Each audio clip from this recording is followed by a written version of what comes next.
বলিয়ে দেন।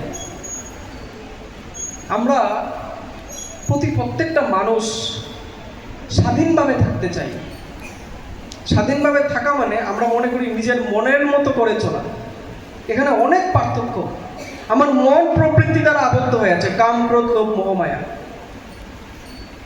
সন্ধ্যাবেলায় কাজ সেরে এসে দাদা সারাদিন পরিশ্রম করে, যখন নেশায় আসক্ত থাকে, মন তাকে ঠিক নেশার সামগ্রী যেখানে কিনতে পাওয়া যায় সেখানে নিয়ে যায়। সে জানে এটা খারাপ, এটা খেলে আমার পরিবারের আমার সাথে ঝগড়া হবে, আমার শরীরটা খারাপ হবে, আমার সমস্ত কিছুই খারাপ হবে। সিগারেট খেতে খেতে ছাড়তে পারছে না, বিড়ি খেতে খেতে ছাড়তে পারছে না, ইচ্ছে করেও ছাড়তে পারছে না। তাহলে আমার মন যেভাবে চালায় সেভাবে চলাটা কখনো স্বাধীনতা হতে পারে না। স্বাধীনতা মানে এই যে ঠাকুর আমাদেরকে দিল কাম, ক্রোধ, লোভ, মোহ, মায়া, একটা বিশাল শক্তি। এই শক্তি ছাড়া আমরা একটা কাঠের পুতুল। এই শক্তিগুলি যখন তার সেবায় নিয়োজিত হবে, যখন আমি তার মানুষ হব, আমার প্রতি পারিপার্শ্বিককে তার করে তুলতে পারবো, সেটা হচ্ছে ঠাকুরের সেবা, সেটা হচ্ছে স্বাধীনতা।